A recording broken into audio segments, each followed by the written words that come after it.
Bonjour à tous, c'est Claire, bienvenue dans cette vidéo où nous allons découvrir l'oracle cosmique ensemble. Donc c'est un jeu qui a été traduit de l'anglais. Et puis donc on voit carte d'activation de l'âme, donc de Nari Anastasia. Donc vous voyez déjà on a bien cette ambiance un petit peu, on va dire étoilée de ciel. Alors, derrière, comment activer les mémoires de votre âme pour exprimer son potentiel tant créatif que visionnaire. Ok, donc vous voyez que c'est un jeu de développement personnel, développement spirituel. Et puis donc, on a 36 cartes, voilà, et un livret. Alors, on va ouvrir. Voilà, on a un joli bleu à l'intérieur. On a un livre. Qui est joli, qui est tout en couleur. Ça, c'est vrai que c'est assez sympa pour... Et là, c'est l'auteur et l'artiste. Hein, elle fait les deux. Et puis, donc, nous avons les cartes qui sont des grandes cartes de format oracle. Donc, il n'y a pas de bordure. Alors maintenant, je préfère qu'il n'y ait pas de bordure parce que souvent, il y a des défauts quand il y a des bordures, en fait, des choses qui se collent. Puis du coup, moi, je peux aussi noircir les tranches. Et puis, donc, voilà, on a un traitement brillant. Les cartes sont souples sans être trop fines. Donc, j'aime bien. Enfin, on va pouvoir les mélanger facilement. Hop, d'ailleurs, on va le faire tout de suite. Hop, mince. Comme d'habitude, avec le trépied. Et en regardant à travers l'appareil photo, c'est jamais très... Ouais, voilà, comme elles sont grandes, c'est pas mal qu'elles soient assez souples. Ah bah oui, du coup, je les ai mélangées. Elles vont plus être dans l'ordre. Bon, pas grave. Alors, on va regarder un peu le livre. Alors, oracle cosmique, à propos des cartes, avec une petite introduction.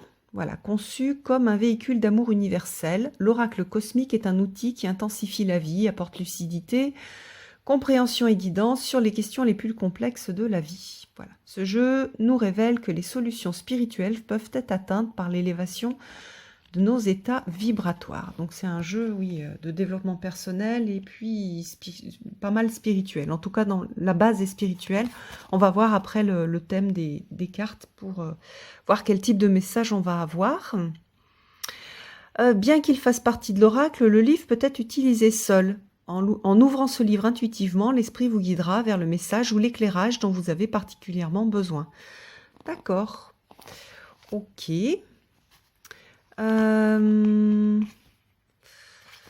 Alors, à propos des cartes, donc réservoir de vérité spirituelle rempli des intentions d'amour les plus élevées. Le jeu se compose de 36 cartes et chacune reflète des leçons de vie dont l'auteur a fait l'expérience et qu'elle a assimilées. Ok. Donc c'est un guide pratique pour développer sa perception de la vie. Comment se servir des cartes? Donc d'abord, on se familiarise avec l'oracle en étudiant chacune des cartes. On va les mélanger. Nanana, il y a une petite prière qui est proposée. Je fais une pause pour que vous puissiez la regarder. Tirer les cartes à quelqu'un d'autre pour commencer. Et puis après, donc des tirages. Donc une carte.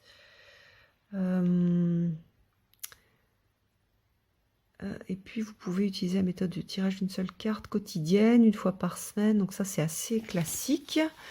3 cartes, bon, passé, présent, futur, c'est pareil, c'est classique. En 5 cartes, alors, 1, 2, 3, 4, 5. Alors, comment est-ce qu'elle a fait ce qui vous préoccupe le plus en ce moment? Le passé, son influence sur la situation. Le 3, c'est le présent. La situation, enfin comment la carte dominante vous affecte.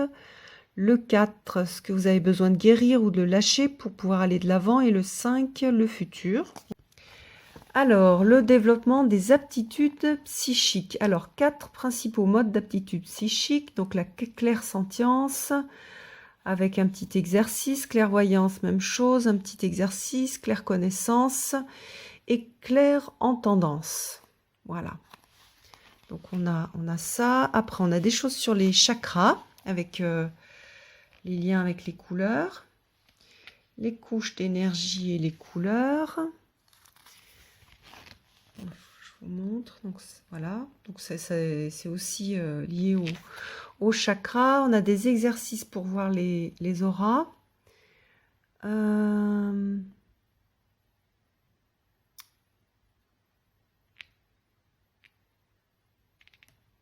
Oui, alors ça, moi, j'aime pas bien cet exercice-là parce que c'est un exercice. En fait, oui, on voit une aura, mais c'est lié à la persistance rétinienne, donc c'est lié au fonctionnement de l'œil. Donc bon, pour moi, c'est pas voir les auras, c'est juste avoir un œil comme les autres. Alors après, on a la carte Réveillez-vous. Donc l'heure est venue de vous réveiller, l'humanité a besoin de votre lumière brillante et unique. Les cartes sont très très jolies et il y a vraiment quelque chose dans le travail artistique. Donc oui, une reproduction de la carte, un texte assez doux en fait. C'est un jeu qui est plein de douceur, de bienveillance, de connexion avec les étoiles. Donc il plaira, je pense, aux rêveurs. On a une affirmation. Donc par exemple, je suis éveillée à l'étincelle de ma propre illumination, libérée par l'amour, illuminée par la lumière divine. Et donc on a les chakras qui sont associés, si on a envie de travailler avec les chakras. Et puis voilà, on va voir ça pour toutes les cartes. Alors je regarde s'il y a quelque chose à la fin. On a l'auteur et artiste. Voilà, un petit remerciement. Donc il y a pas mal d'informations au départ sur notamment les bases sur lesquelles elle travaille. Donc on a les chakras, on a qu'est-ce qu'elle a mis d'autre, avec des choses assez détaillées sur les chakras. L'explication des aptitudes psychiques avec des tout petits exercices faciles. Et puis à chaque fois un texte tout doux, enfin oui, je trouve assez doux et avec une affirmation. Ça peut facilement être un doudou deck, hein, ce jeu-là. Alors, on va regarder les cartes. Je vais les garder dans la main. Alors, je ne vous les montre pas dans l'ordre, mais elles ne sont pas en fait... Il n'y a pas d'ordre précis comme on peut avoir dans un tarot, par exemple. Et là, elle n'a pas cité le fait qu'on puisse utiliser la numérologie. Même si on est adepte de la numérologie, on peut bien sûr le faire. Donc ici, on est sur le courage. Je vous montre un petit peu les détails. Croyez. L'équilibre. J'aime beaucoup celle-ci. Vous avez vu, je ne sais pas si... Je vais la mettre un peu plus près. C'est une feuille en transparence, en fait. C'est beau. Celle-ci, c'est ma préférée. Le professeur Céleste. L'amour inconditionnel. Ah, celle-ci est magnifique aussi. Le chemin de vérité. Elle est belle, hein. On peut aussi utiliser ces cartes en intuitif. La compassion. Alors, vous voyez qu'on n'a pas, pour les gens pour qui ça pose problème, on n'a pas le même... on a des styles graphiques qui sont un petit peu différents. Donc, voilà. Donc, après, il y a des gens pour qui ça pose pas de problème. Pour d'autres, c'est gênant. Donc, vous voyez, par exemple, ici, on a une photo à droite sur l'ombre. Et là, on a un dessin très simplifié. Voilà, la compassion, l'ombre. Ce sont des photomontages, hein, c'est des... Voilà. La connexion cosmique, très jolie aussi. Je vais la rapprocher un peu. Ah, voilà, hop. Oh, elle est belle celle-ci aussi. Renoncer. Les émotions. Très jolie carte. avec plein de mouvements. J'aime bien en fait cette représentation des émotions. Des mondes dans les mondes. Super beau aussi. La force avec un tigre blanc. Pause.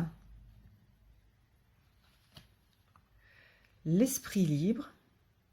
Donc même chose, hein, quelque chose un petit peu différent. Oh là là, celle-ci, elle est très très belle. C'est ces illustrations-là que je préfère dans tout le deck. La patience. La couronne d'or. C'est une image que j'aime moins. Ça, c'est très beau aussi. La terre-mère. C'est magnifique. Les âmes miroirs. Réveillez-vous. Ça, c'est la première carte qu'on a vue tout à l'heure.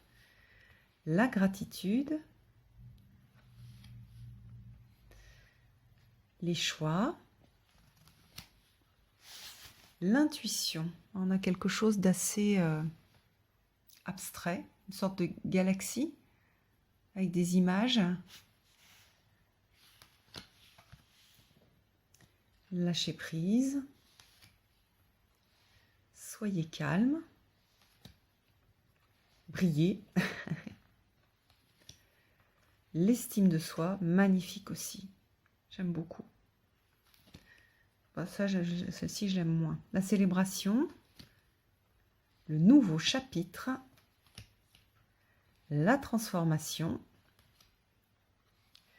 Le voyage sacré. La communication. Aller de l'avant. Sans limite. L'espoir. Et puis l'intégrité. Alors, on va faire on va mélanger les cartes et puis on va regarder, on va lui demander un petit peu ce qu'il peut nous apporter. Quel est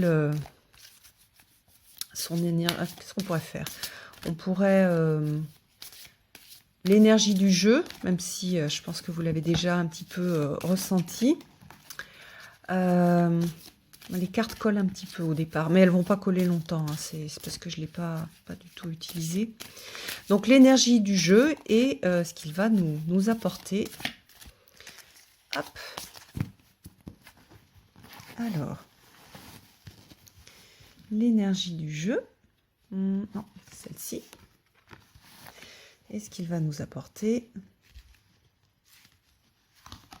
Non, celle-là. Alors, l'énergie du jeu, croyez. Donc, c'est un jeu qui est très axé sur en quoi est-ce que je crois. Voilà, quelles sont les choses qui m'animent.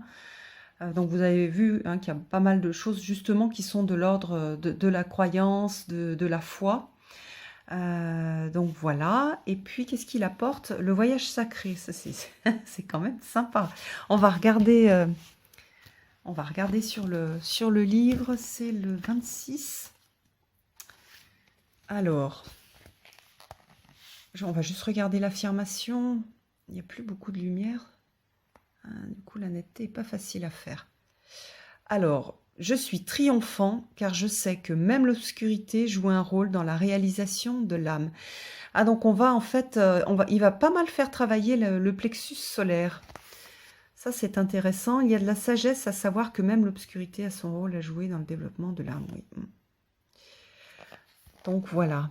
Il ne faut pas craindre l'obscurité, mais simplement la comprendre. Donc, c'est un jeu qui va aider qui va accompagner, en fait, dans le travail dans l'obscurité. Voilà. Qu'est-ce qu'elle met? L'obscurité est une énergie mal comprise qui engendre beaucoup de détresse émotionnelle et de disharmonie dans le monde, car elle est considérée comme ne faisant pas partie de Dieu. La plupart du temps, elle est prise pour quelque chose à éviter ou à combattre. L'obscurité aussi a un but. Par l'obscurité, nous parvenons à voir la lumière en nous. D'accord, donc ça veut dire qu'on va avoir des propositions de travail de l'ombre, en fait, ce qu'on appelle en anglais de shadow work. Ok, bon, bah écoutez, il n'y a plus qu'à tester, il n'y a plus qu'à essayer. Si vous avez ce jeu-là, vous pouvez commenter dessous si vous avez de l'expérience sur ce jeu-là pour dire si vous l'utilisez beaucoup, si vous l'aimez bien, pourquoi, quels sont ses points forts, ses points faibles. Voilà, ça sera aussi l'occasion de partager entre personnes qui utilisent cet oracle. C'est une auteure qui en a fait plusieurs en anglais, donc je ne sais pas, peut-être qu'il y en a d'autres qui sont traduits en français ou qui seront traduits. Mais voilà, elle fait un travail un peu original, je trouve, et qui est très axé sur le développement, plutôt le développement personnel et beaucoup spirituel. Donc pas du tout adapté pour des gens qui veulent faire de la divination pure avec qu'est-ce qui va se passer demain. Mais c'est plutôt de la guidance pour discuter directement avec ses guides et pour avoir une ouverture et c'est presque des... c'est vrai que quand je vois ce qu'il y a, par exemple sur celui-ci, c'est presque des textes de méditation, des textes de réflexion. Donc, par exemple, pour des débutants qui ont envie d'avoir des messages pour leur permettre d'un petit peu ouvrir leur réflexion, de se poser et puis d'avoir une idée sur leur spiritualité, enfin voilà, de se poser des questions, de voir ce qui est juste pour eux à l'intérieur, etc. Ça peut être un bon premier jeu. Je sais qu'il est beaucoup aimé dans le monde anglo-saxon, donc je trouve que c'est une bonne chose qu'il ait été traduit. Voilà, je vous embrasse tous, à bientôt.